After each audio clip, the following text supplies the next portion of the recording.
Hi, good evening, good night, good morning to everybody, whichever part you join us from. We just want to thank you for joining us again tonight as we discuss this very important topic about life after loss, dealing with infancy and pregnancy loss. Tonight, again, we have our panelists, we have our couples, and we have our trauma counselor with us. We have Nicole Lewis, Kuduran Lewis, who is our trauma counselor.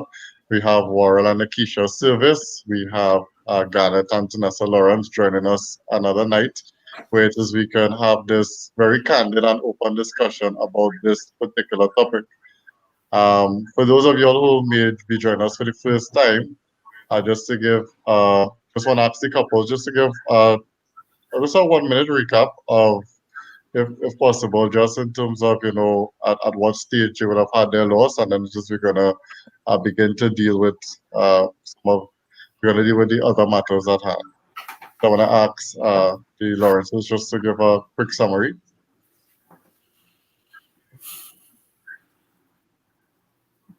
Good night, Just any everyone. one of you, Thank just to give you any one again of for you this give a summary. opportunity, Pastor Jason. We are really grateful to be here again, another night to share our experience on a very important topic. We are going to give firstly a disclaimer that if you hear voices in the background, those are our two wonderful children. We are still on parent duty. Yeah. So you see Garnet duck out sometimes, that is why. But before we had these two wonderful bundles of joy, our first daughter, Cherub Acacia Lawrence, we, I don't even know the term to use, but she died, or we lost her at 5.5 months, 5.5 to 6 months into our pregnancy. And last week I would have given details as to what happened in terms of the pregnancy, which was a good pregnancy all the way through. But for whatever reason, I went into early labor and she was delivered. I delivered her, and she did not live for a very long time after being born. And I would have indicated the different stages in terms of emotional stages that I would have gone through, having trying to deal with the loss of our firstborn daughter. Not myself alone, but myself and Janet. So that is where we stopped last week, and we would await the guidance from Pastor Jason as to where we continue from this week. Thank you. Warren and Nakisha, you just want to give a summary as well? So we basically had a similar situation to the Lawrences in the sense that Nikisha was pregnant up to about 7 months, and we lost our daughter also. Her name is Abigail, and so just like the Lawrences, it was a very traumatic situation for us also because we thought that everything was going right until we learned that she was no longer alive, and then we had the unfortunate incident, of actually delivering and but not being able to carry home that child, and that process was really difficult because we then had to regroup. We then had a lot of questions were that needed answering to, and one of the things that we took away from the whole experience is the importance of surrounding yourself with family and leaders, or for better for lack of a better word, for people who will really understand what you're going through and can encourage you through that kind of situation. So that would be what it is in a nutshell for us so far. Okay, thank you for that summary. So one of the things we wanted to talk about tonight, we have a few things we want to talk, and again, we want to really have a very candid conversation this evening. And so I know for Warrell, you were making the point that some in the last conversation that there was a day that you would have been at work, and then that is when it is you really just started to cry and really deal with it at the point in time. And I remember even talking to Tanessa, and she was saying she was watching episodes of Grey's Anatomy, and because of where the storyline was, you know, it would have impacted as well. So before we go in a little more detail in with the couples, we just want to ask Nicole if she could just share a little bit about what triggers are and what type of triggers people may go through or have to deal with. All right, so good night to everyone as well. And triggers are normally anything that would remind you of any previous trauma that you would have gone through. And normally when you're triggered, you find that you have an emotional response, and you find that sometimes you get a physical response as well. So it's almost as if you are sent right back to when the trauma was occurring again. You get the same sensations, you get the same smell, you get the same feeling, you know, of feeling helpless and so forth. It literally puts you back into that situation when you're triggered. Some people get immobilized because then now your body is sent stress, and some people freeze. Some people, you know, react in a way that doesn't seem like themselves when they're triggered, because they get all that emotion, all those emotions rushing back in. And so it's a very difficult thing when you are triggered. Sometimes you have to find ways to cope when you are triggered. And anything can be a trigger. So since we are talking about loss, a nurse, seeing a nurse in a uniform, if you had a bad experience with a nurse, she can be a trigger. She had nothing to do with the situation, but just seeing a nurse could be a trigger. It could be an ambulance, right? If you have to travel in an ambulance to get to the hospital, that could be a source of a trigger.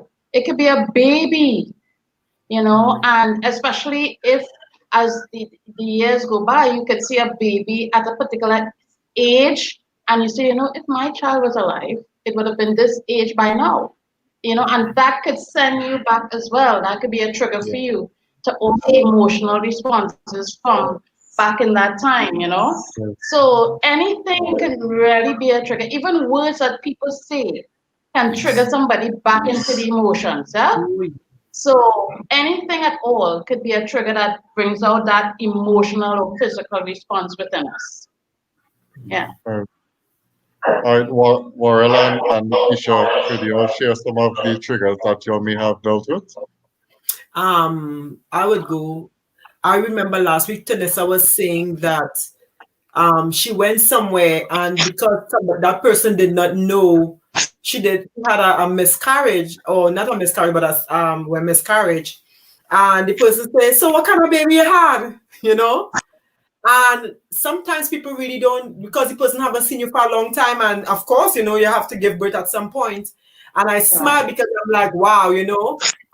I remembered that at the time when I was carrying Abigail, I had a co-worker that was carrying a baby as well. But not only did they have one, they had two. They had a twin. At an older age. At an older age. I remember when he came and says, my wife is having a baby. I'm 50. I don't know what to do. I'm like stressed out. Could you all pray for me? I wasn't even pregnant as yet. And I think I got pregnant probably 2 months after they did. So we were all excited. We were all anticipating. I told you all this was the baby of the century. We had clothes. We had already started to collect stuff for her. And I remembered when I had my miscarriage or my stillbirth, that wife really reached out to me, and she really ministered to me because she's a minister. And I remembered when I was home on my 6 weeks, because you remember I told you that they gave me maternity leave because of my mental situation. And when I came back to work, it was I had my miscarriage on the 19th of October. So that would bring me probably December, because that's 4 years back to December. And I was fine. Like the first couple of days, I was like, my body was in shock because I remembered being at work the night before and then having this news the next day. But I think it was a week after I went back to work, they decided, oh, we're going to bring the baby to introduce them to everybody, because I had mine in October the 19th and they had theirs in November. And I thought I was fine because I've been around and I've been doing all kind of stuff. So I thought I was fine. And I don't know what happened. And the husband said, "Oh, my wife is gonna come at lunchtime, and we're gonna introduce you all to the baby, and you know all that kind of stuff." And guys, I kid you not, I was excited. You see, when I saw that woman walk through the door with that twin, let me tell you something. It's like somebody put on a tap. You talk about work, we work the same shift. Mhm. And he was like, "What in God's name just happened?" I was wailing, like down in my gut, kind of wailing, kind of like, and I did not recognize myself because after a while I had to catch myself. I'm like, "But what is really going on here?" You know? I was at work, I was in public. I was in public because I was at work, and everybody in the department was like, "Is she okay?" But somebody much mature woman was like, "Leave her. Let her come out of it. Don't try to force out of it. Let her come out of it. Let her work through those emotions." And it took me a while. It took me about a good hour to really recap myself. I didn't want to see the babies. I didn't see the babies. I didn't want to go near to the babies. I didn't want to, I didn't have a problem with the parents, but I just didn't want to have anything to do with the babies at that time. And for me, that was one of the triggers. That was one of the first big triggers for me. And it was unusual because I saw babies after that. I saw, I was back at church and they have a ministry for children. So it really was a trigger, and it really did something to me, but I cannot explain more than feeling that emotion. Oh my gosh. So that was one of the biggest triggers for me that I had so far. All right. Well, let's switch it up. So Garnet, you want to share what are some of the triggers that you would have had?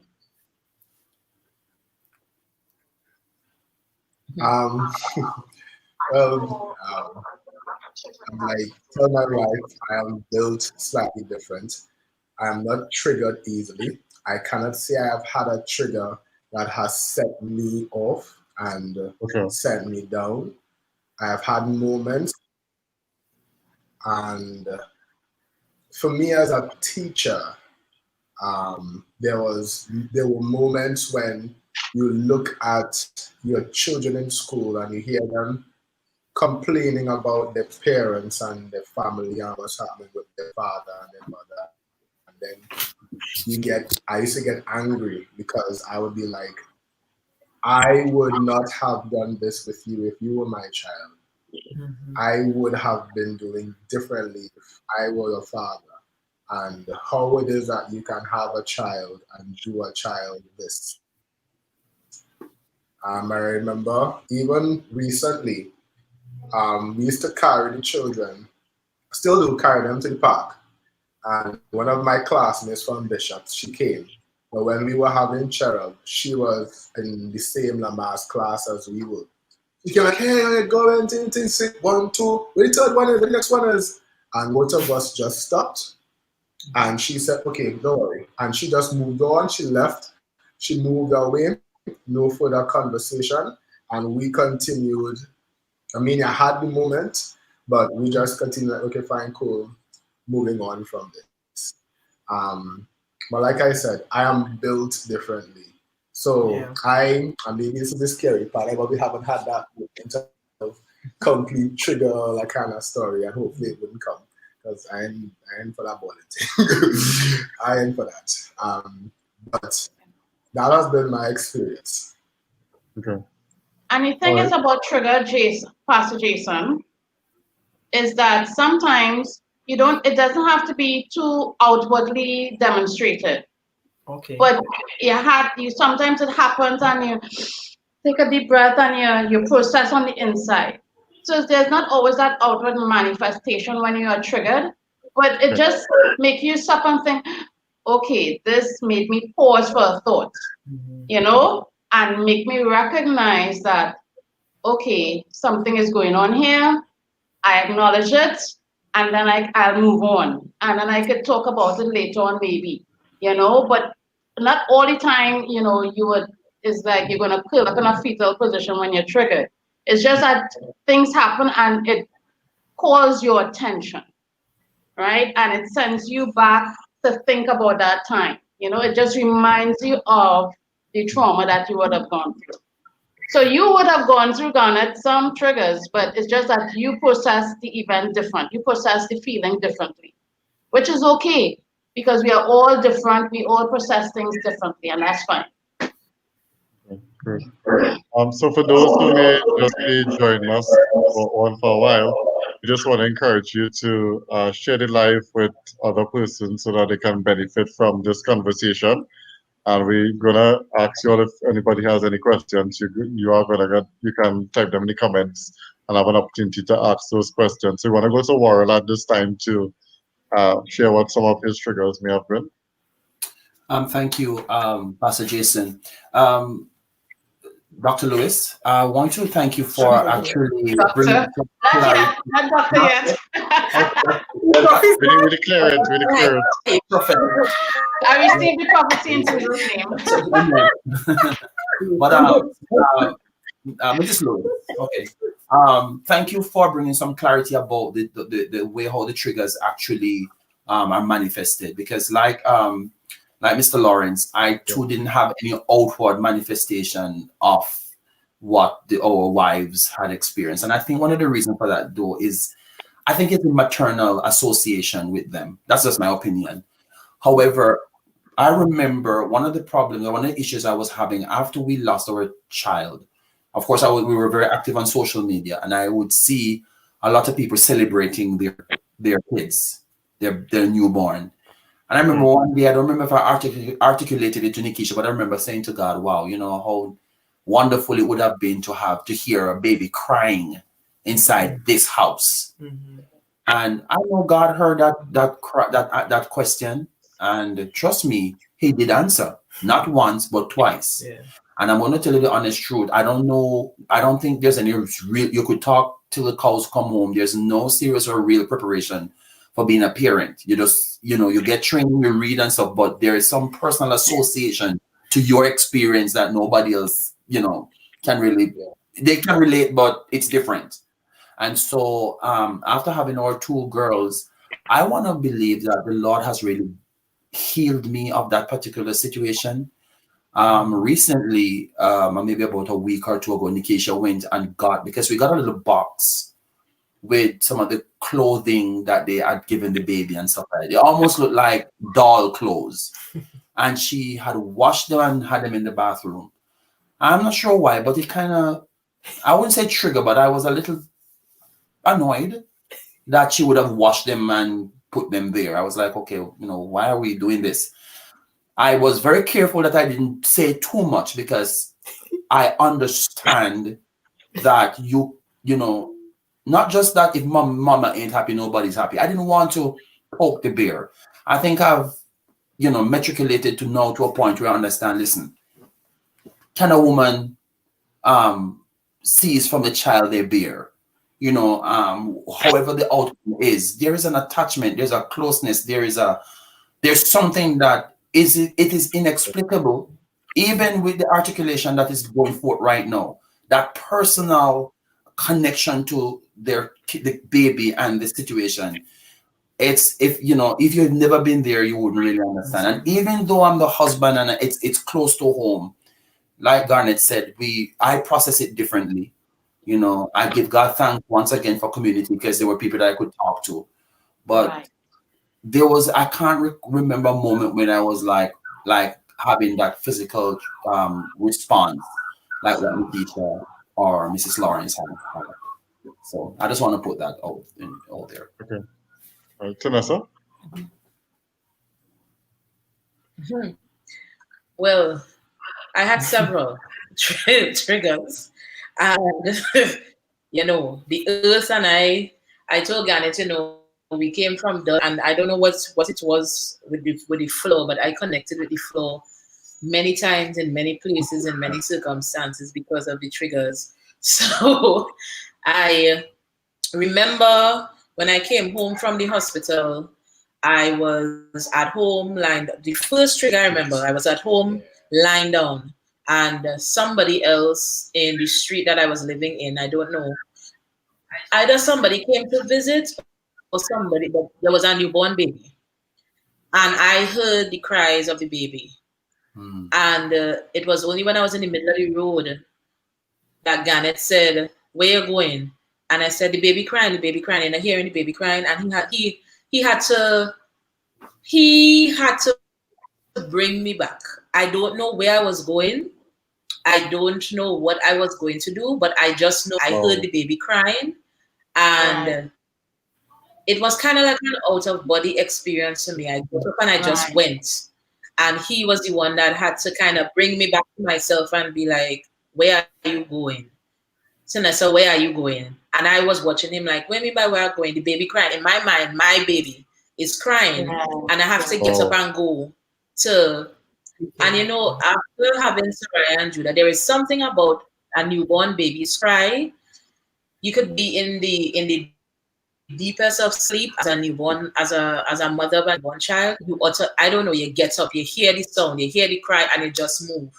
And I don't know if that is what was happening, but I remember that was one major trigger. Of course, the second one is what Nikki spoke about, where I went to the supermarket and somebody who hadn't seen me in a while said, "Hey, you got the baby?" And the middle of the car park at the supermarket, you know, the earth could have opened up. I'm pretty sure it did. You know, to me, time stopped, everything stopped, everybody stopped.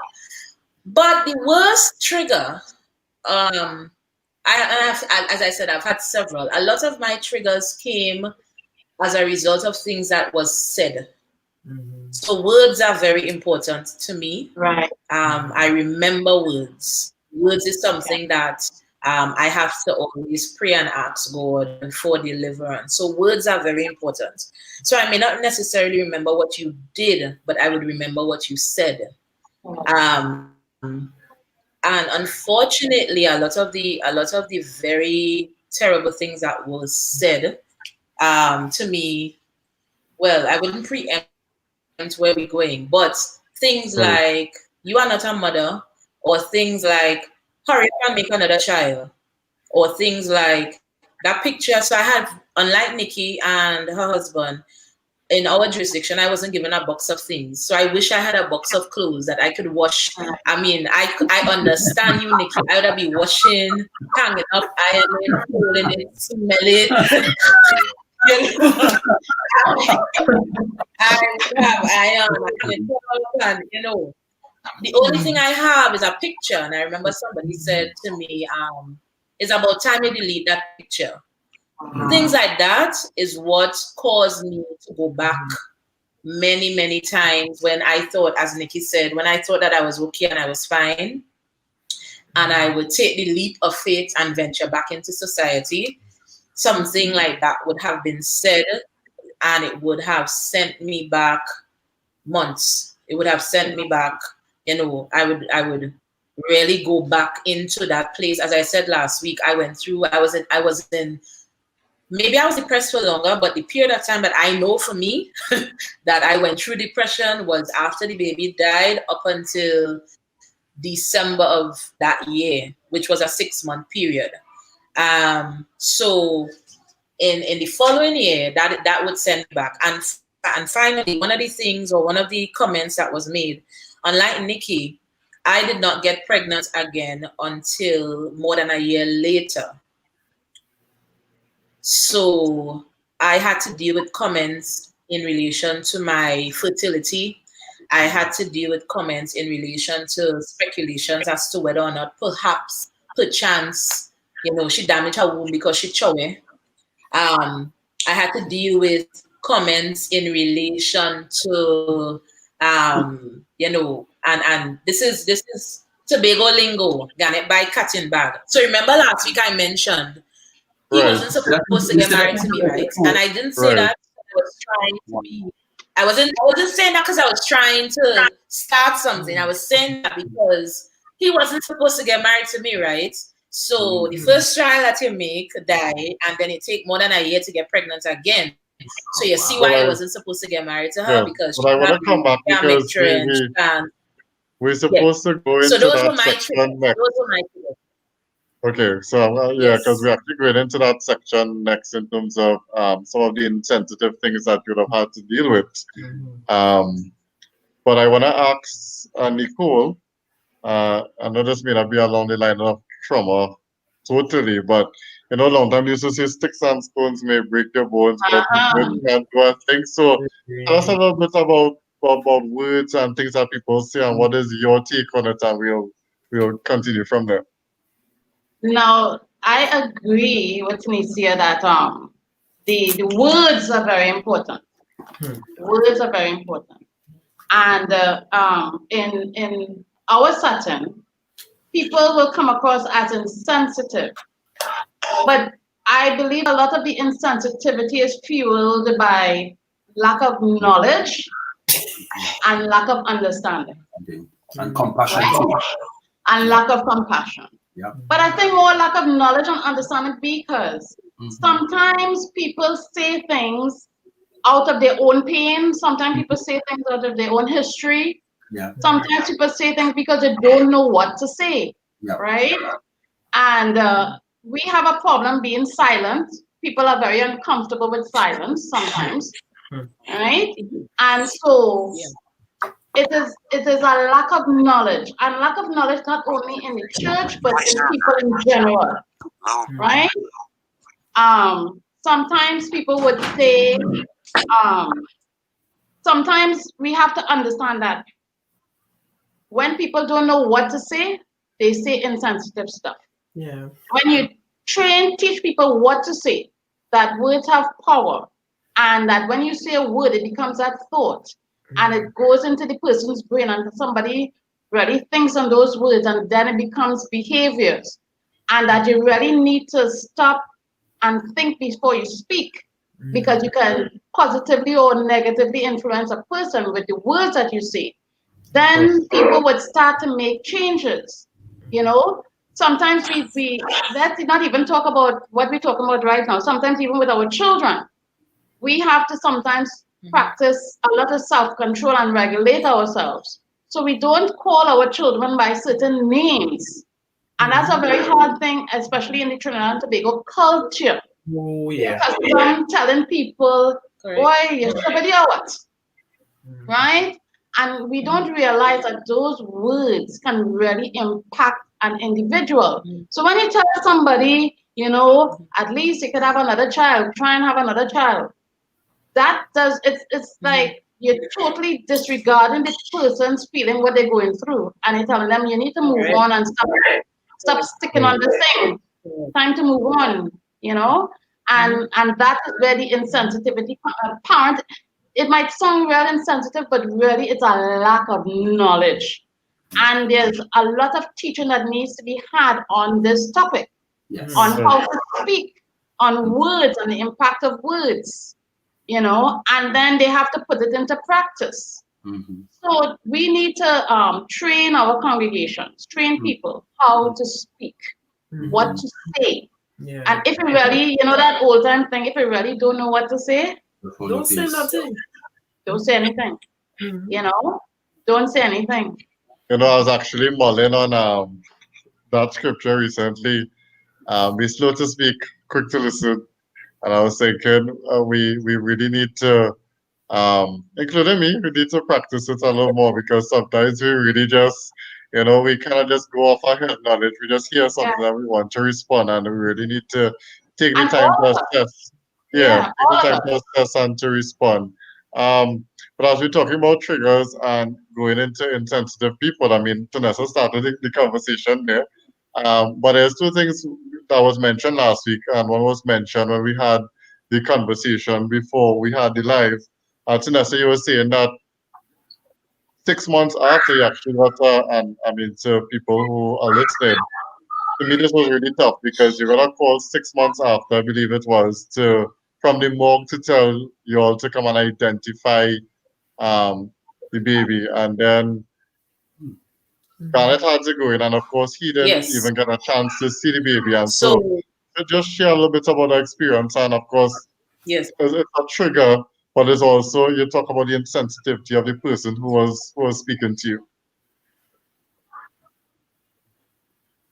So after I delivered, so one of the things that I said last week is that I delivered my baby alone. I had no medical personnel around me because I can't say why, and this is one of the things that I'm learning to do. One of the things that I realize that I do a lot is when I speak about the experience, I try to explain away people's behaviors and say, well, maybe, but for me, I need to just say what it was. So I can't say why, but I was alone. I delivered my baby alone, and persons came after she had already passed. So when they came, she was already, but the placenta and everything was still connected. Everything that comes out with the baby was around, and parts of the placenta did not come out, and so I had to be induced in order to pass out the rest of the placenta.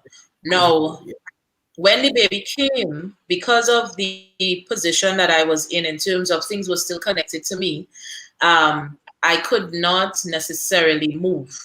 And so one of the things I asked for was for Garnet to be called, because as I said last week, this is a child that he was waiting on for 15 years.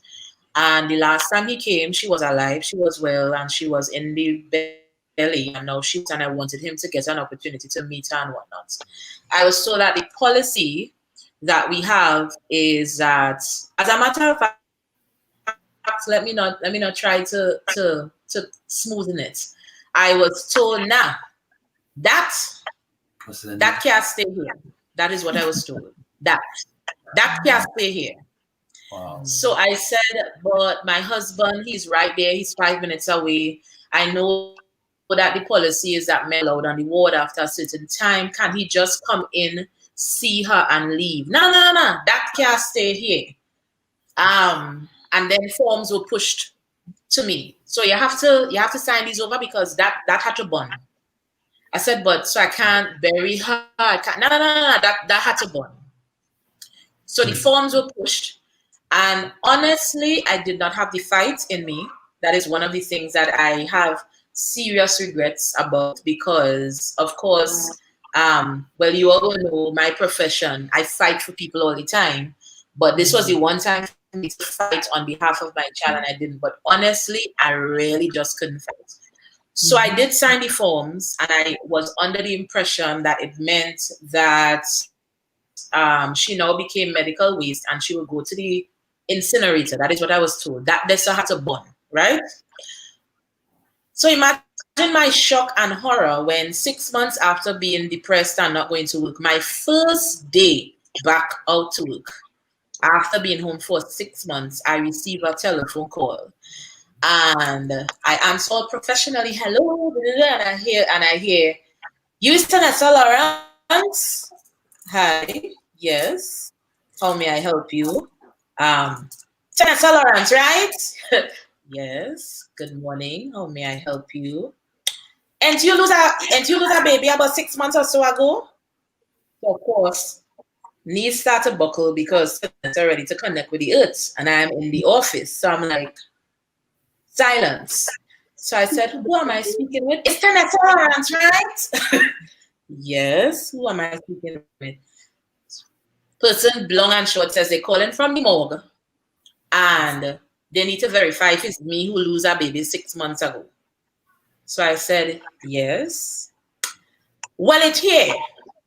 And all I need to come and sign because it's here too long, and all you have to come and sign to say that it had to burn. It. Wow. So I said, 6 months, my child lying down on a cold piece of something. So of course, Tanessa connected with the ground. And I called Janet, bawling. Bawling. Nikki, you're talking about wailing. When you talk about wailing, I know that wail, Nikki. Yeah, now the ball come from my toe, it come through my leg, it reach up in my belly. I tell you, a real ball. Properly well dressed on the ground in the middle of the ball. Janet came. I told him what happened, and we journeyed to the morgue. And when we got to the morgue, I pulled myself together. I said, all right, Tanessa, pull yourself together, pull yourself together, pull yourself together. And we got to the morgue. We went down the stairs. Now, the whole experience of going to the morgue by itself. So it's like, okay, I'm back in the hospital for the first time after losing the baby, and now I'm going Right. to the morgue. And I'm like, okay, so we're going to the morgue. All right, Tanessa, we're going to the morgue. So we go down the stairs to the morgue, and I got to the door, and I said to the person, hello, hi. You know, I received a call.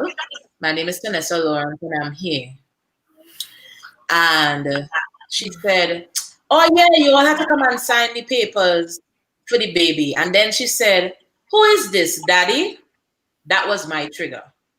Because in my mind, he wasn't daddy 6 months ago, but he's daddy now.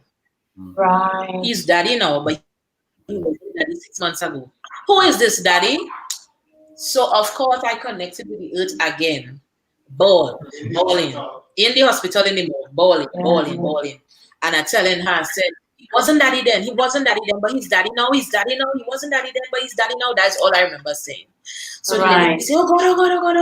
All right. You go outside and sit down and calm yourself. You go outside and sit down. And so he went in to the morgue. I don't know, did you see her? Did they show you her? He went in because they were saying initially he have to identify or something to that extent, but that he have to sign the form. So the forms, the signature on the forms were the signatures of daddy, you know. So he was daddy then, but he wasn't daddy. And that to me that sent me back. That sent me right back. You know, I was told, you should not go, you had no right to go, and but I mean, you call me for my child, how I would not go, or how I would not say something, and the mere fact I said so you all had my daughter lying down. Like if she have nobody, I remember telling him that. I said, Garnet, you know, they behaving like she have nobody, she have no parent, she have no owner. She's an unclaimed body in that morgue. But she have parents, she have people, she have somebody. If they give me her, I would have buried her already. I would have, you know, my heart would have been comfortable that she buried, and she have people. You know, you're treating her like she's a nobody, and she don't have people. And so that for me was major. That was major. It happened after that, and the first day back out to work, you know, that now get off the floor. Back on the floor. And I remember Garnet said to me, he said, listen to me. I don't even know if you remember saying this, but he said to me, listen to me. We're not going back on the ground, you know. We're not going back on the ground. He was like, I know that this was traumatic. He said, but we're not going back on the ground in Tanessa. We're not going back on the ground. We now come back off we now come off the floor. We're not going back on the ground. And I was like, I think I took 2 days. So I didn't go back to work that day, and I took 2 more days after that. And then I started to go back to work gradually. I might go for a half day and come home, or until I kind of started to get back into the flow. But yeah, that was that experience. Well, that was not a trigger though. That is a traumatic event. Yes. That's not a trigger. Well, you understand? Because the fact that you have to go to the morgue and do all of that, and the way they would have spoken to you, that would have been a traumatic event for you. You know, and so I am so sorry that you had to go through that. Really. You know, Nicole, I would like to before Pastor Jason asks another question.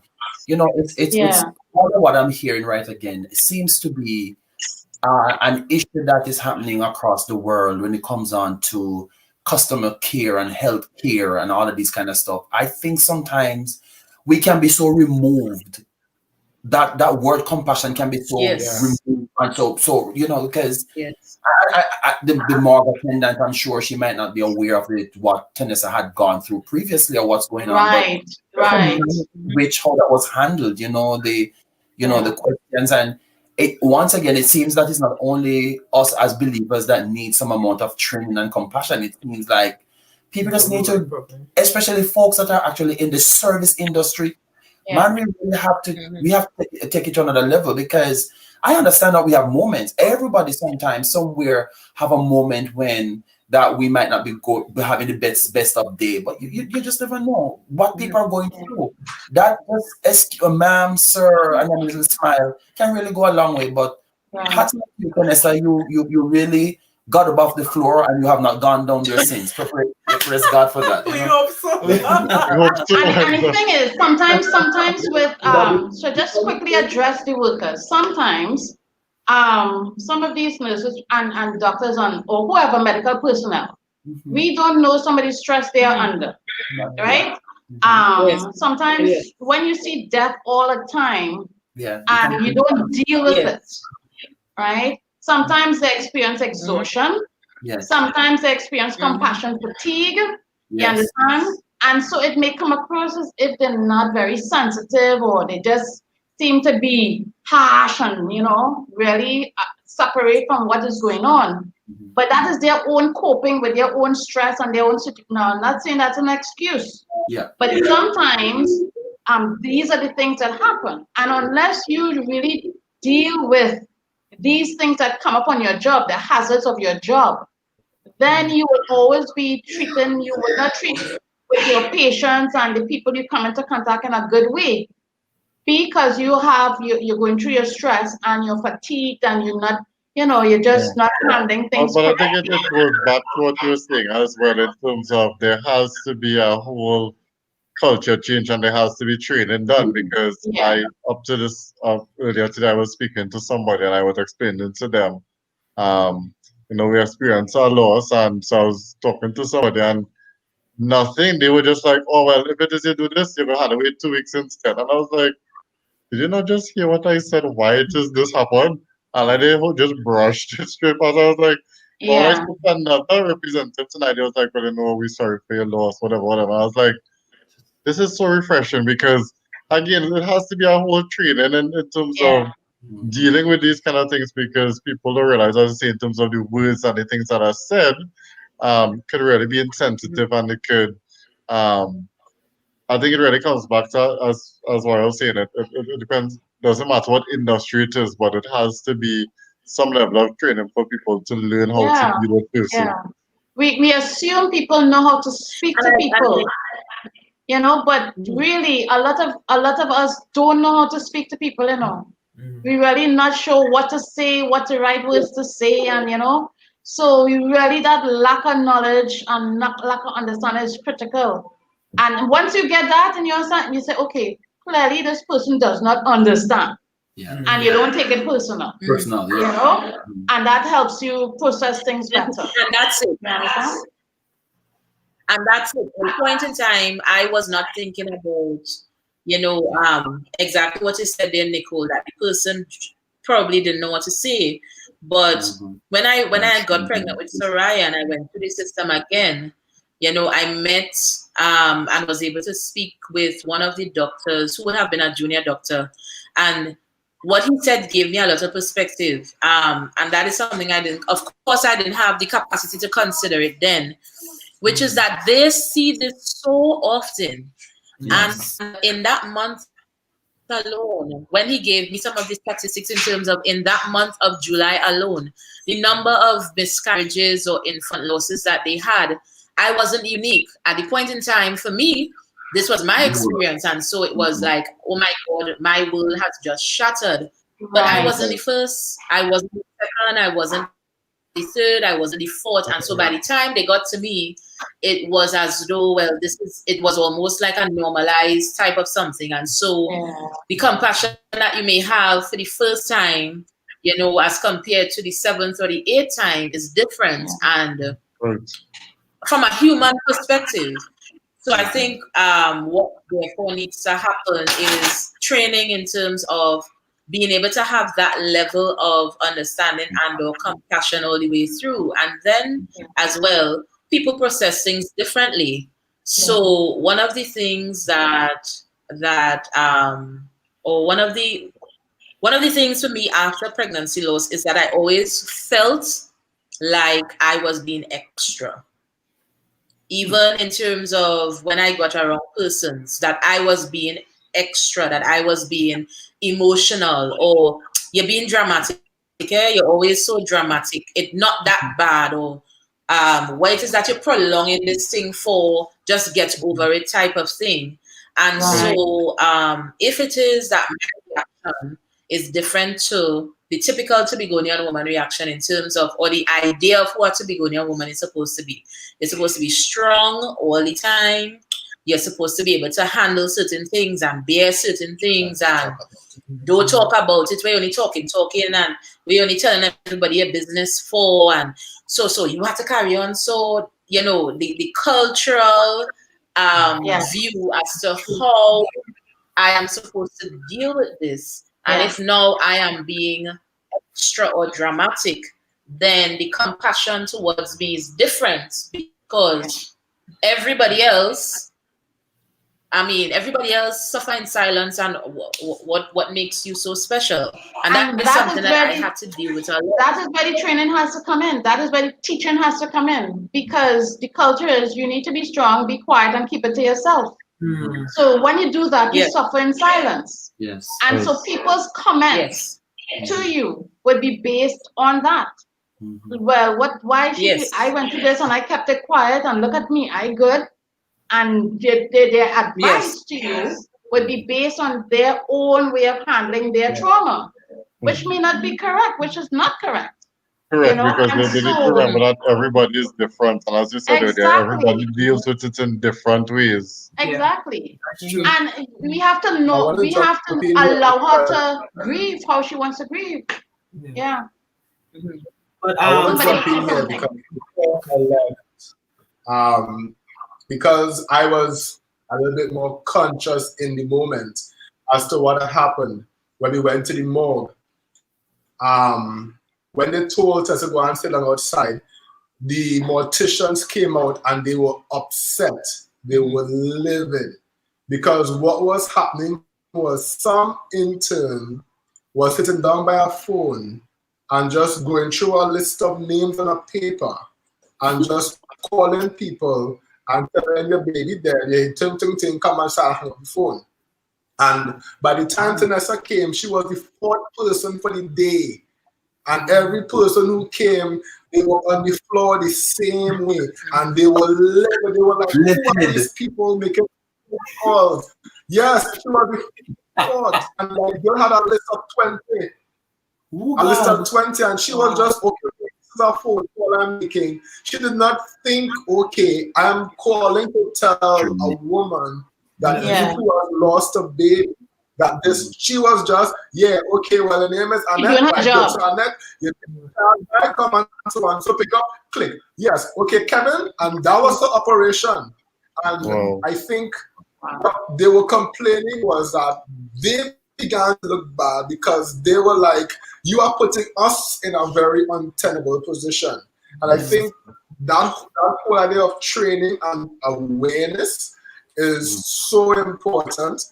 And it seems as though some people, because this has not been their experience, they just don't. So I was telling someone else, I was talking about it as well, that when we got pregnant, we never envisioned or heard the word miscarriage. We never envisioned or heard the word pregnancy loss. The most we would have heard was before your first 3 months, don't tell nobody. That is the greatest time you can put you with a child.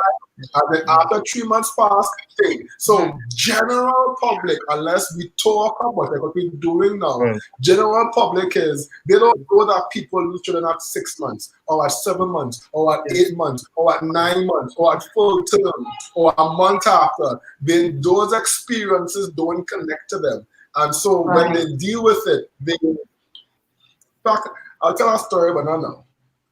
Okay. So can I say something before we go ahead? For those who are joining us now, what Garnet was saying is that a lot of times we try to label stuff at different times.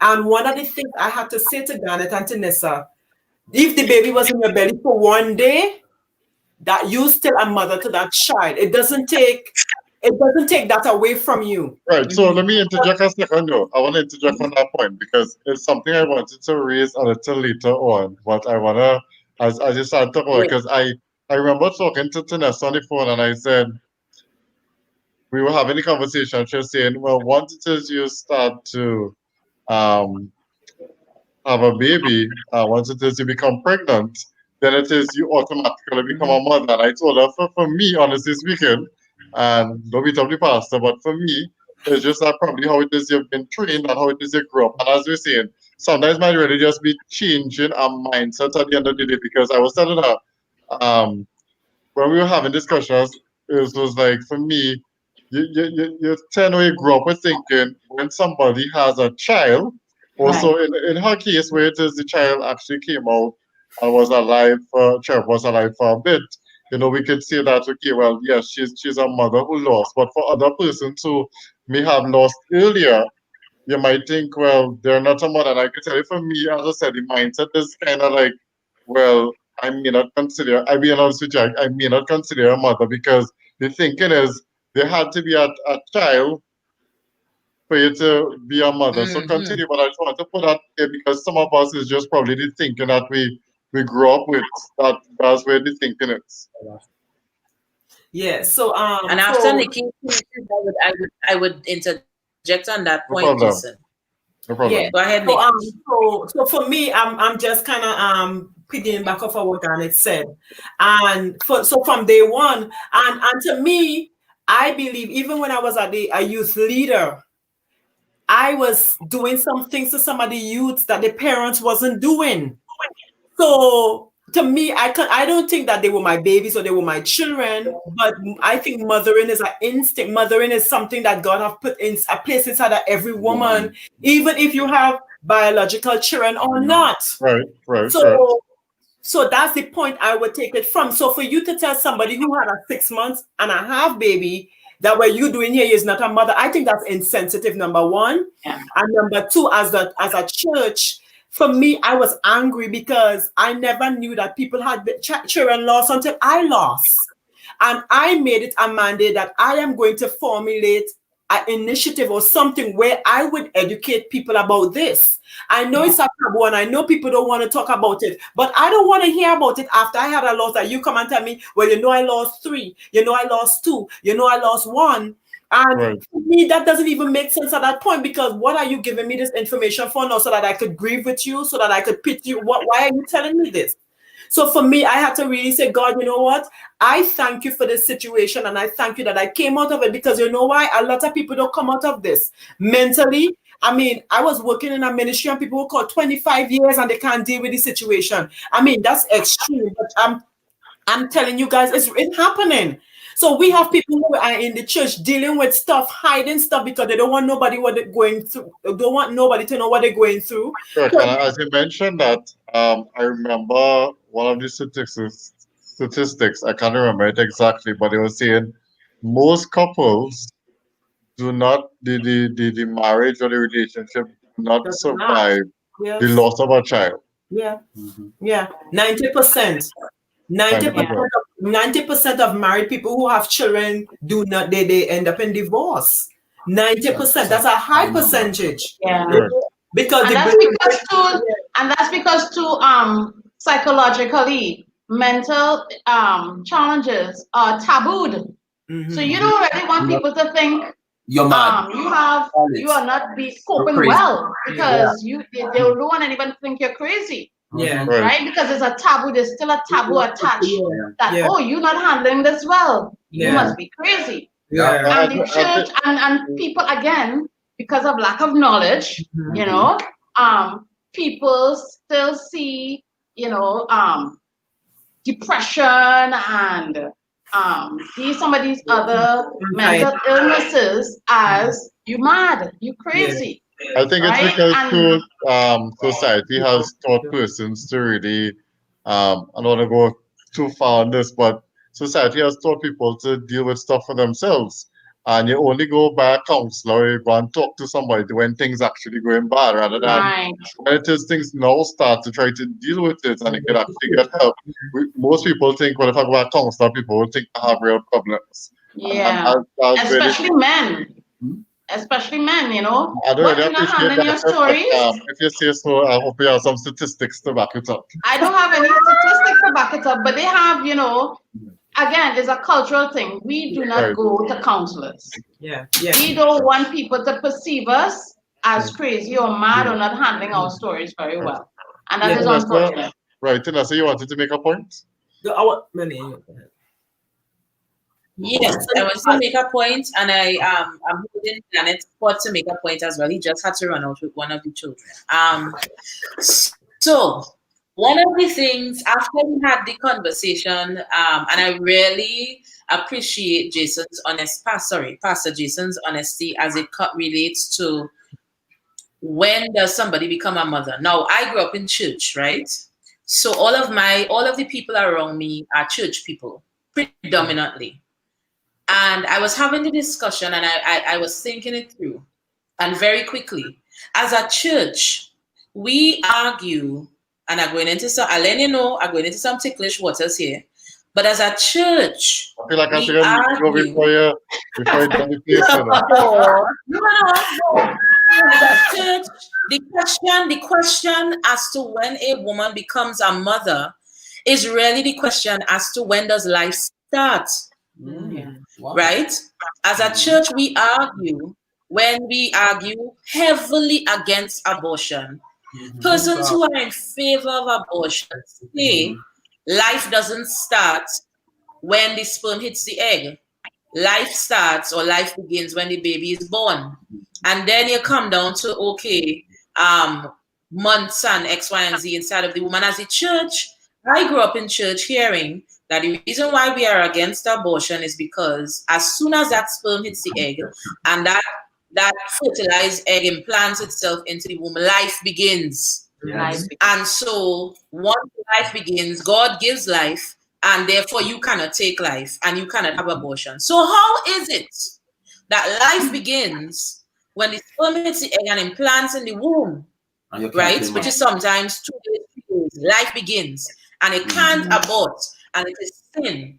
But I carry that child for close to 6 months. But whether or not I'm a mother is being questioned by people who are supposed to be believers.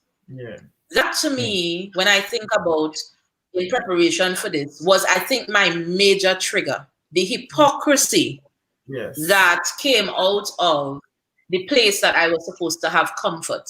That you had the audacity to look at me and say, I am not a mother. But if I had aborted her, it was sin because she's a human being and she. And the thing about it is that you're arguing for a blob of cells that has a heartbeat. Well, guess what?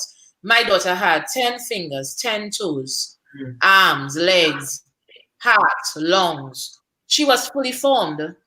When you get pregnant again, you realize that at 6 months, your baby is fully formed. What they're doing inside of the womb is basically getting fat and getting strong, ensuring that the lungs getting a little stronger so that they can breathe in the oxygen when they come out. But at 6 months, everything already formed. She wasn't an alien. I was able to identify every part. But I was not considered a mother in the eyes of, and I would have to say the church, unfortunately, because church is who I know. Church people is who I know. So in the eyes of the church that is arguing on one hand that a zygote blob of cells at 1 month, 2 months, 3 months is a human being, is human life, and therefore shall not be aborted. On the flip side was watching me in my face and saying, you are not a mother. And I think that is where the conversation needs to happen. Because as Jason said, culturally, yes, we are trained that you are only a parent when a child is born and is alive and is well. But what we are trained culturally conflicts with what we are also trained spiritually and as a church. And we have to reconcile those two things. It's either life starts when the sperm hit the egg or life don't start. If you're telling me I'm not a mother, then life don't start when sperm hit the egg.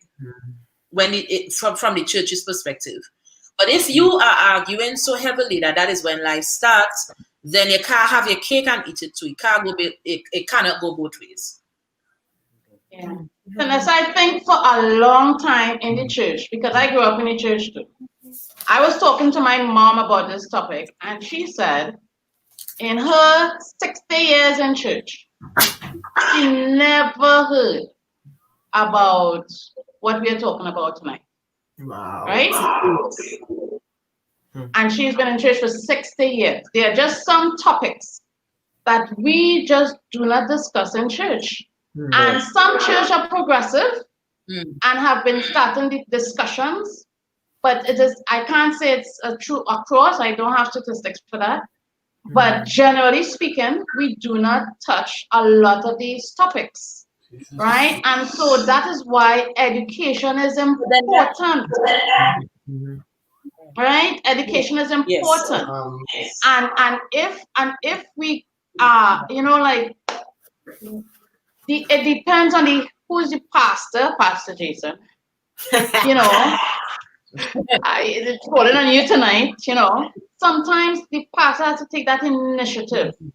You know, to push certain topics that are relevant to the members of the congregation, because a lot of times we just don't know, and that is the problem. We need to know. My people perish, according to Hosea 4:6. My people perish because of the lack of knowledge. Yes. Yeah. All right, now we gotta take the point and then we go back to Nikki. Oh, no. I want to jump in here because I think for us, the ignorance of the church left a very huge wound in the both of us as a trigger. And if just permit me, because I need to share the experience for the simple reason I don't think that we would be the only ones who would have gone through something of this nature.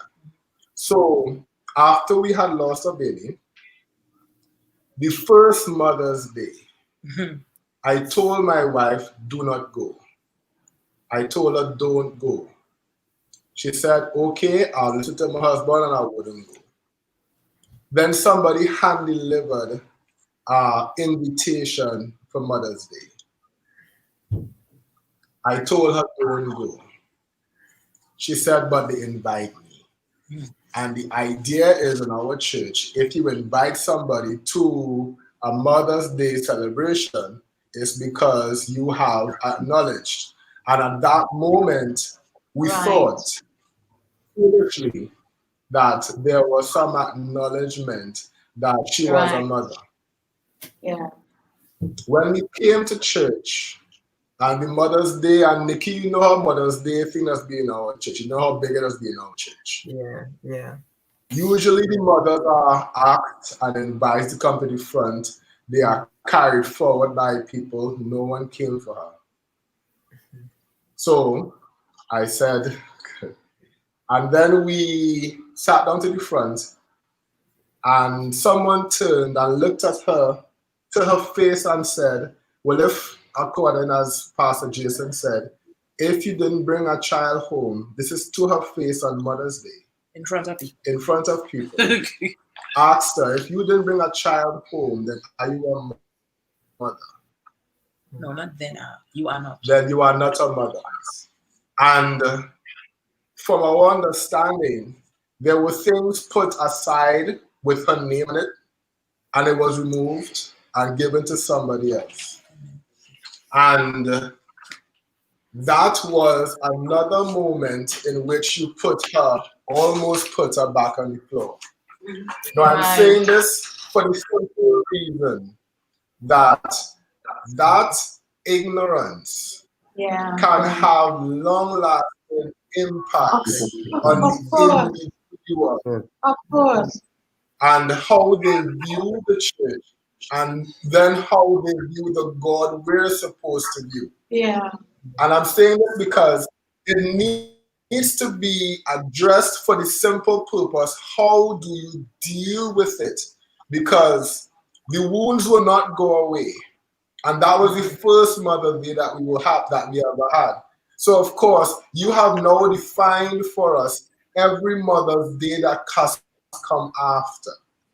Right. Now, right.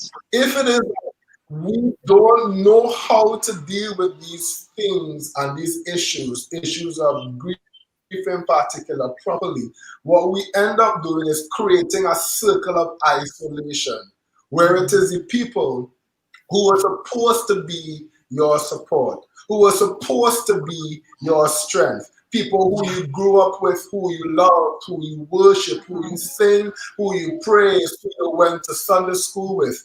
And they, in that moment, drop this ball and this kind of ball and the importance of this ball. Then you understand if they drift away, if they disappear. And sometimes we as a body, we don't even know how many people we have wounded deeply by simple, insensitive comments, and not just when it comes to grief, but sometimes in general. Because I remember before we had lost somebody from our church had a tubal pregnancy, and she lost a tube, and she was in my play, and I was like, "Stop! Are you okay? Yeah. Are you okay? Yeah. Are you okay?" Because I understood, even though I am a man, I understood that there could be a possibility that you could have a traumatic event linked to this. And then how do I treat with that? And this is where we go into the scripture. The story of Mary and Martha. Two of them were sisters. They lost the same person, Lazarus. But Jesus' response to the two of them was vastly different. With Martha, he came to her and she could speak, Jesus, why did this happen? Okay, I am the resurrection and the life. And he was able to speak with her. With Mary, Mary couldn't talk. Mary could not speak. She came, she dropped on her knees, and she bore. And then we have two of the biggest words in the scripture. Jesus wept. Compassion. So sometimes as a church, we have to learn when you can speak and when you can just cry with the person. Just sit and cry. And that becomes a moment of healing for that person, because maybe they can't say, maybe they shouldn't say, maybe they don't know how to say, and you don't need to say. Jesus was able to discern between the two of them. Martha could speak, Mary could not. So I could address Martha and say, yes, I am bringing hope here. I am bringing life. And with Mary, I would just cry. Okay, I want to interject a little bit. As a body. Yeah, sorry to cut, but I just want to, in the interest of time, I want to go back to Nikki just to share some more in terms of the point she was going to make. And I know that you would have had dealt with an insensitive situation as well. I remember you were saying that when it is what happened with Abigail, you know, somebody told you all in terms of you all didn't have enough feet. Yeah. And of course, those are some of the insensitive things that you have to deal with. So you all could go ahead and share at this time. Yes, so I was speaking. One of the reasons why I was grateful for the opportunity is because this is what I really wanted to do. I want to let other women know that it's okay. It's not your fault. You didn't cause this. You don't need to be ashamed, because I felt all those emotions because I said before, nobody talked about it. Yeah. It's obvious you don't want to tell somebody that you had a miscarriage because they're pregnant. I understand that, but we need to talk about it. We don't have to wait until something happens and people going through all these different things. Just like Pastor Grayson said, we need counseling, not because things going bad, but sometimes we need to deal with some stuff before it happens, before it gets escalated and get out of control or escalated. And I remember, before I go to the guy who told me that, you know, I didn't have enough faith, I remember when this happened. You remember I told you this was the first grandchild on both sides, for my mother's side and for my dad's side. So you could just imagine, because now I'm 32? No, I'll consider old maid, right? So now you're 32 and you're, you know, so everybody excited. So then when I lost, and the first person I called was one of my female cousins. She was living in the United States at the time, and I called and I said, this is what happened to me. I'm driving home from the hospital. I don't want you to say anything, but I want somebody to know this is what happened to me because of the emotional state that I was in. I didn't want my family to be so shocked and devastated if anything had happened to me. That's the frame of mind I was in. And when I called, she was like, I can't keep this to myself. I have to let the family know. And I'm like, no. And she respected that. And right time went by, she would call and she would like, how are you doing today? So eventually I called my mom. And when I called my mom, there was no response on the phone. I just hear bawling, which I did not expect because my mom and I didn't have that kind of relationship. But then when I called my dad says, well, you know what? It happened to your mom too. So don't worry, you're going to get, wherever that one come from, you're going to get another one. And I'm thinking, what just happened? You know? Don't worry, man, you're going to get another one. And for me, that I was shocked because now I'm knowing that my mom had a miscarriage. I never knew that. And it was her first And you could child. understand her response. Yeah. So I didn't understand the response until I talked to my dad because my parents are Right. separated. Yeah.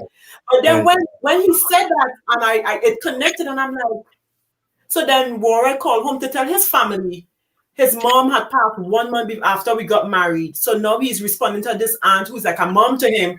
And she said, well, it happened to your mom too.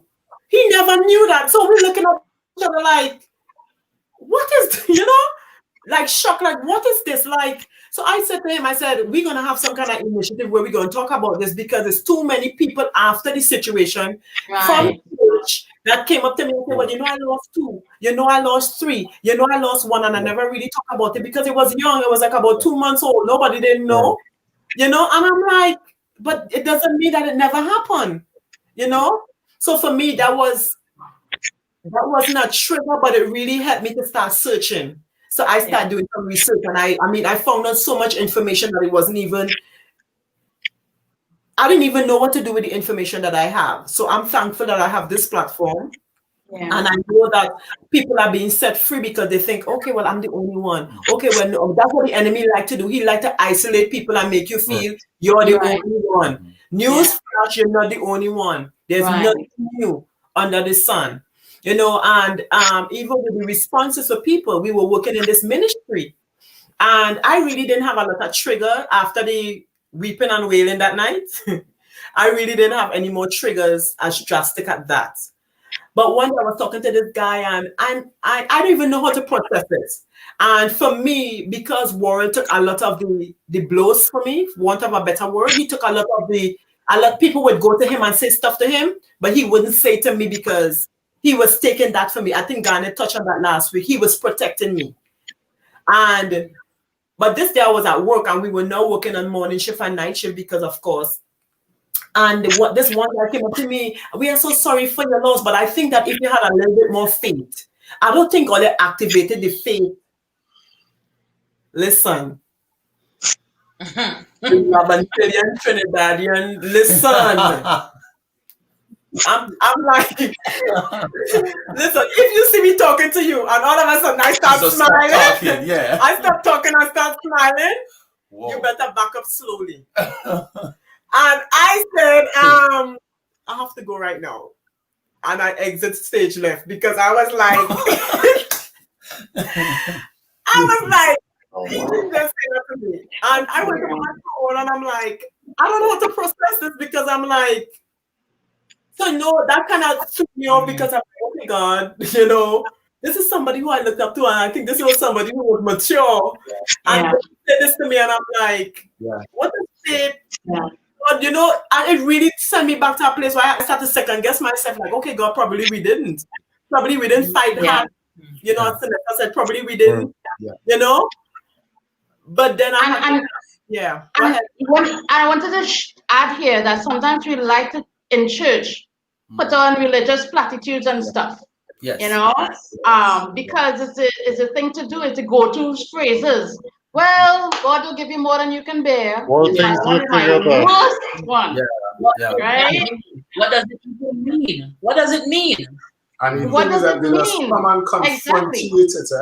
It's as if they feel as though there's a burning on the heart that I have to come and remove it. The Lord Yes. does this Feel in as the though you spirit. are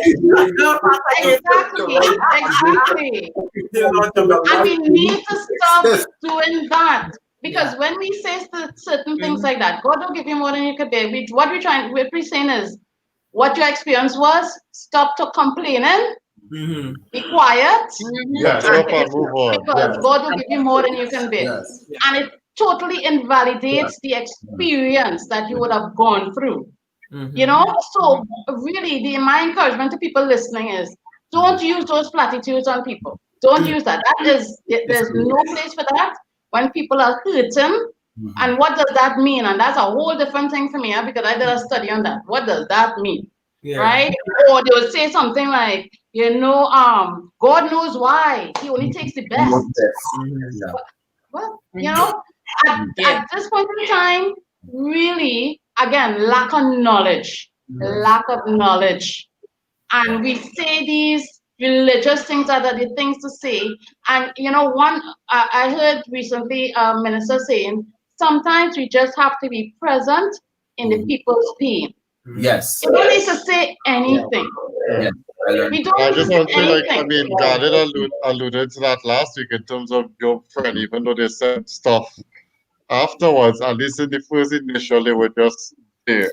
They just sat with him for a period of time, and sometimes we need to learn just to sit with the person, and talk about certain things. Or not even talk sometimes, Pastor Grayson. Sometimes you just go and say, you need the dishes washed, we'll wash the dishes. Yeah, I remember when I had surgery, somebody came with their own cleaning supplies and cleaned my house. And that was so much to me. You understand? So sometimes you just need people to be present while they're going through pain and keep your company while they're rolling on the ground. You're just there, sit down with them while they're on the ground. And whatever conversation they want to have, yes, girl. Yes, girl. You talk. I don't understand, but I want to support you. I want to support you. You just tell me what to do to support you. So we need to do that more often. Pastor, listen, I know we're pressed for time, and what I'm hearing collectively a problem, an issue in the blessed Church of God, and I want to believe that. Please hear this in from my heart. For some of our maybe older folk or folk that are on their way to heaven, I know they are. They love the Lord. Some of them really have good intentions,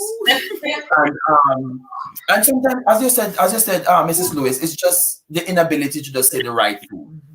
We give God thanks for our experience and to some extent our education that is allowing us this platform to share our life story and also to encourage the people who are listening what to do. But I want to also extend this idea that we're going to have to learn to actually trust God and also put in there some amount of self-preservation. And what I mean by that is because we could talk till the cows come home. Some folks are not going to change. As I said before, our hurt a lot of time. There are many, many different ways how things can happen to make us uncomfortable and stuff.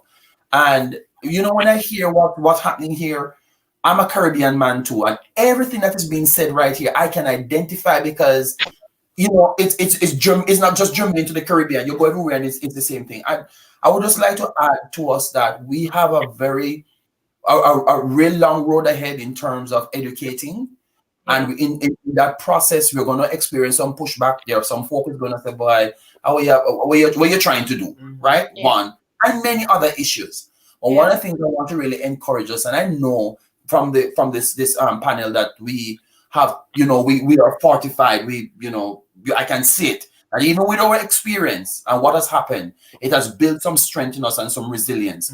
But I will encourage us to really put on that armor of God. It's so funny because sometimes we just assume that armor is just for the works of the devil, but sometimes we really need it for the persons and the individuals that will encounter even inside. And what I mean is that we don't necessarily have to fight back or respond to fire with fire, but just knowing this one thing, that the God that we serve got our back.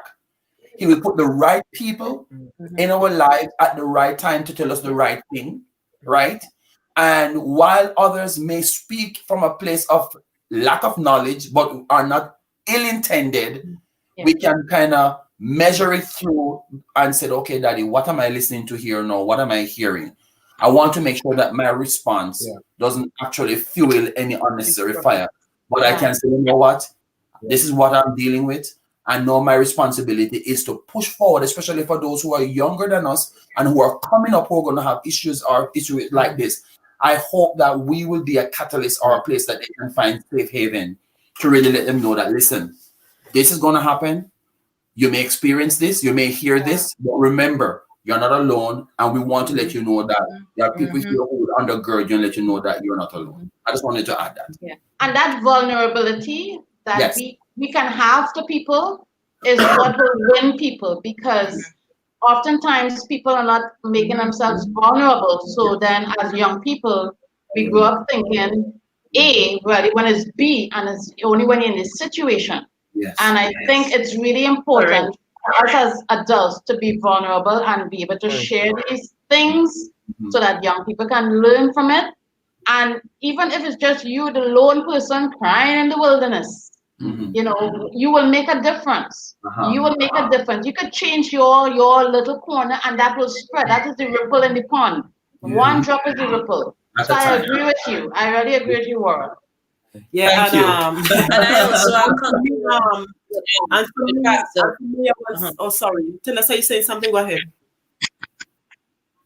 Oh, very quickly, what I was saying is that I also concur with what Pastor Worrell is saying, because, you know, one of the things that I had to reconcile, and one of the things that this loss did for me personally is that it tested everything that I thought that I knew about God as a Christian.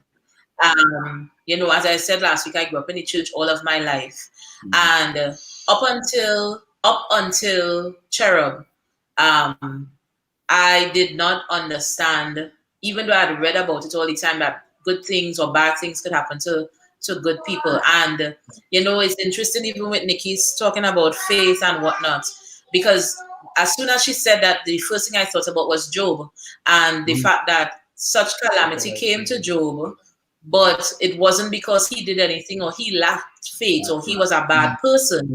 It was just that it was God's will. And what this experience did, especially through the comments that came out of the church, was it caused me to reconsider everything that I thought that I believed. So concepts like, when does life begin? Do I really believe that life begins at conception, or is it that I believe that life begins after? Faith, do I believe that good things or bad things can happen to good people, or do I think that every time something bad happens to somebody, something that they do? What about Job? It really forced me to question a lot of things. And what I will end off by saying is that as a church, we have to be so careful with how we treat with people who are going through circumstances and situations, because your response to somebody could really cause that person to leave God's presence. It could really be a stumbling block. Because as I said earlier, what comes forward a lot of times is the hypocrisy.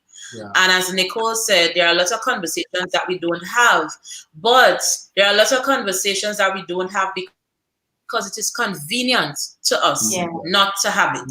Not necessarily because we don't want to learn. It's just convenient to us as a church not to have those types of conversations. So we will hammer home abortion, we will hammer home pregnancy before marriage, we'll hammer home sex before marriage, we'll hammer home certain things because that is what is convenient to us, but everything else is obscure. Obscurities that we kind of talk around talking that don't talk about at all. And so we need to be very careful as a church in terms of how we deal with certain things, because when calamity strikes, the hypocrisy comes up a lot. And if it is that you're not strong, you're not a strong Christian at the point in time, you could basically be telling the person to curse God and dead, and they will curse God and die. So we have to be really, really careful. So I'm very happy with what Pastor Worrell said. And that would be what I would like to leave in terms of encouragement for us as the church in terms of how we deal with scenarios like these. And I want to jump in here as well. that as believers, and it may sound strange, but God indeed has a plan for everything and every situation. And when I was thinking about what we're going to be talking about tonight, one thing came to my mind was that when Jesus came back from the dead and he met the disciples, the thing that they used or he told them to identify him by was scars. He didn't say, look at my face, I'm the same face. Look at my body, I'm the same body. He said, check the scars. And the scars were there. And the scars were testimony that he lived, he died, and he rose again. Yes. And so when we enter or engage in difficult situations, whether it is the loss of a family member, loss of a child, we as believers get scarred. We will. But those scars supposed to heal. And those scars not supposed to disappear. And I think what happens a lot in the church is that when someone gets hurt, they want you to make the scars disappear. So As if nothing had happened. So you want to see a Jesus without the holes in his hand. And that can't work because you would not meet Jesus without the holes in his hands, because that is the definition of who he is. If he did not die on the cross and he did not raise from the dead, he would have no scars. And if he had no scars, all of us would be in sin. All of us would be in death. The scars.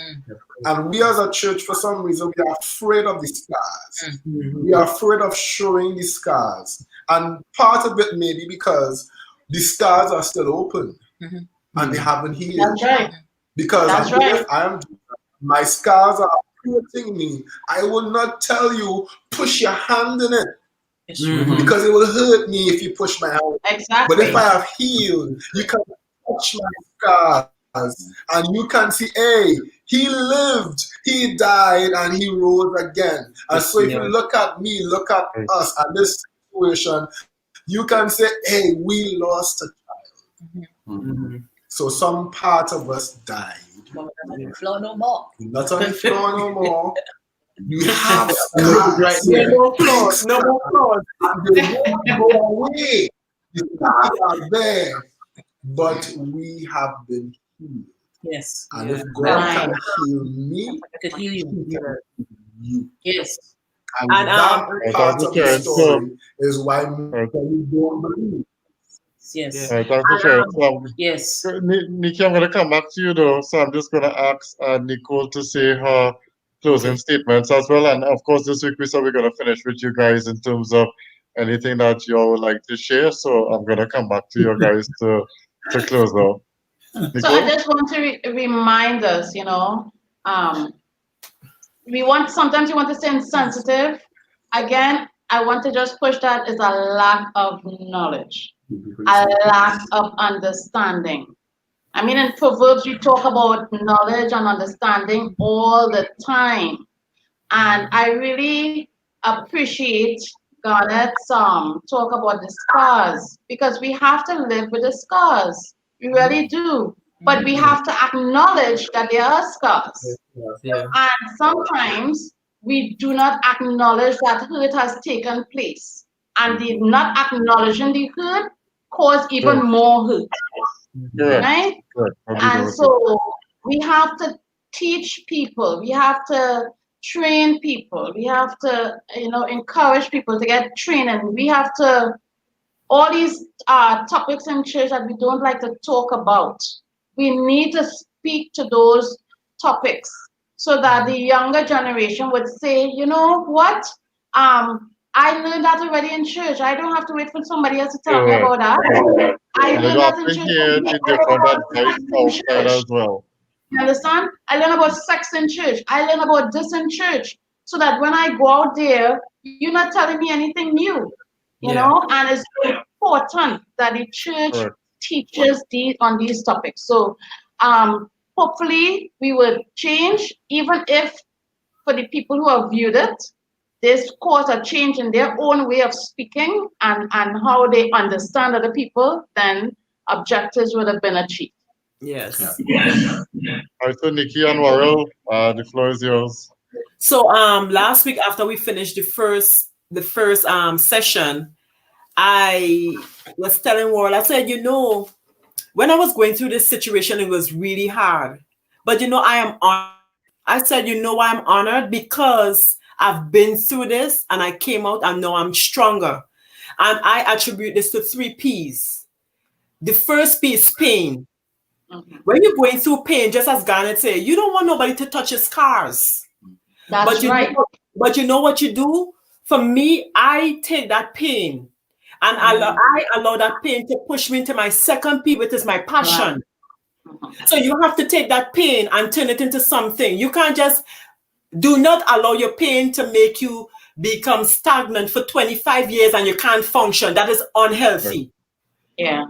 You grieve, but you can't grieve like the world. You have to understand that God allowed this for a purpose.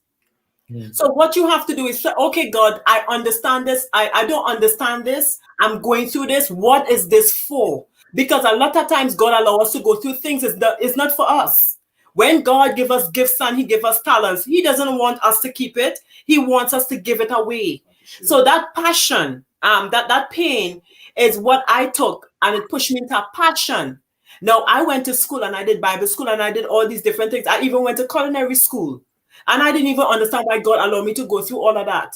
But because of all that training and all that came after I lose the baby, now I am fulfilling the purpose of God in my life. So that pain pushed me into passion that is now fulfilling a purpose. And my purpose, or our purpose as Warren and I, and Tinessa and Ghana, because I know that God allows us to cross paths, and I know God allows us to be on this panel, and I know that God allows us to go through these similarity things, that we would be able to educate others. We may be the Nehemiahs, we may be the builders on the wall, we may be the ones who go first, we may be the ones who have to take all the other things that nobody else, we may be the first. And it's okay to be the first. And everybody in our family may have gone through it, but we make a decision that we are going to go through it, but we are going to do something about it so the people after us don't have to go through what we've been through. So take that pain, that first P, let that pain push you into a passion, whatever you're passionate about. You may not be passionate to do what we are doing, but there is something that you need to do that I can't do for you. So let God show you what that passion is, and then take that passion and fulfill purpose, because God has placed all of us here for a purpose. And that's what last week I was just saying to Warren, I said, man, it was hard. There's nothing that I've been through after that or before that I think that have brought me to a place of being like, okay, God, where are you? Okay, God, just as Tinessa said, you question like, okay, God, I didn't grow up in the church. But when I got saved, I was like, I'm saved and I'm satisfied with, But as my husband would say, when you grow up in the church, sometimes it's until something like this happens, you really question. Okay, God, what is this? Because you wasn't prepared for it, because you were comfortable. Yeah. So we are here to encourage people. Whatever you're going through, whatever your situation, you take that situation and you turn it around. When the enemy meant for evil, God used it for your good. So that's what I would leave with anybody who is watching. You can't top that, Pastor Jason. There's after the pastor preach, you just leave it right there. Offering time. I'm done. So yeah. But let me ask this last question to you then, and before I close off, what would you say to? Nikki, spoke to people, but I want to ask you, what would you say to the church? For leaders who may view this, or persons in the church, what would you say to them in terms of how do we deal with this? Okay. Well, first, like Brother Lawrence said, there are scars, right? We deal with it by acknowledging that in this world we will have trials. But the word of God says, be of good cheer. He said, I have overcome. When you are cognizant of the fact that even when you guys are not right here to encourage me, but the Savior of the world who died for everyone's sin, you can have a personal relationship with him, and you can go before him and say, you know what, Lord, help me. I know this to be true because I've been in places before where there's no word to articulate how I'm feeling. Or when I'm able to lift my hands or even to start to sing a song, and the song is not even something about myself. I'm saying, bless the Lord, O my soul, and all that is within me, bless his holy name. The Bible says, when you lift him up, you draw close. I mean, he will inhabit the praises of his people, and where his spirit is, there's liberty. So, for me, the place where you start is to acknowledge that there's something going on, seek his wisdom on how to deal with it. He can miraculously bring closure to the situation, or you may go through a process, like as the good wife said, or however or whatever it is. Always remember, greater is he that is in you than they that are in the world. We love our counselors, we love our psychologists, and wonderful. Thank you, Dr. Lewis. I receive. Yes, but after you've consulted God, Yes. and if we instruct you to go see Dr. Lewis, that's all. Then that's all good. But I believe that he's a balm, and he can really, really just touch you in areas that, man, not even your closest wife, not your husband, no one can touch you like you do. I have to advocate the importance of actually knowing that trials do come, they are scars, but he will keep thee in perfect peace, whose mind is stayed on thee and trust in In perfect. yeah. Yes. And Pastor Hello. Jason, Yes. I know I kind of jumped in here. We have to remember that the church is not a place for only well people. Yes. The church is a place where sick people come to.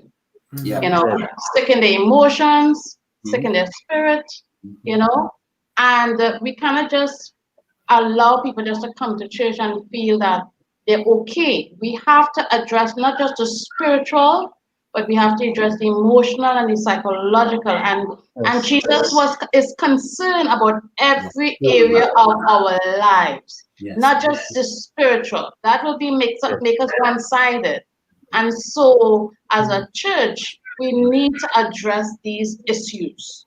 And Right. there's many issues. And so, I think the church has a wonderful opportunity to really meet people at the very point of the need. You know, I consider myself just God's hand extended. God's hand extended, you know, because sometimes when we don't know, it keeps us in such bondage and keeps us in such defeated lives. But when we do know, and God shines that light and we see, there is release and there's liberty. And so that is the place of the church in the lives of believers. We want liberty in Christ. And so the church has to help the believer to get to that place. You know, I listened to Warren, and I would say that was a real pastoral answer he Yes, gave me. that was. And then I listened to Nicole, and I heard a sermon, and then Garnet gave a couple sermons in between there. So I expect those sermons to be written down, and you all can share them in due time. But I really want to thank the panel for taking the time to discuss this issue again. You know, we the purpose of couch conversations is to really have those conversations that are important, but we don't always have them as a church. And I really am glad that we were able to share, and the couples were able to share, because I'm sure we would have reached and touched somebody. And you know, as everybody stated, you know, at the end of the day, with all the scars and the different things, you know, as Pastor Earl said, there are and Garnet alluded, everybody alluded at the end of the day at some point in time. It is really that, you know, with these scars, there is the times where it is you go to God, but at the same time you need people, and so you have to know and seek God or the Holy Spirit to give you that insight, because there's sometimes where it is God already just deal with something as thing, and one thing you got deliverance, but there are times where it is we need people. And I think sometimes as a church we and let me be careful how I say this. We preach that, go to God and, He will deal with everything. And yes, but I want to remind us sometimes that He sends people to help you. So you have to determine which one it is. I would say there's sometimes God will deal with it, but there are other times He will allow people in your lives to really come and support and help you through different things that you're going through. So we want to thank everybody. I'm going to ask the panel just to stay on so we can chat a little bit after. But I want to thank everybody who joined us, and I really want to thank the panel as well for being here with us tonight. And we're going to see you all on the other side of another couch conversation where it is we deal with some more topics. Have a good night, everybody. Take care. Bye-bye. Bye.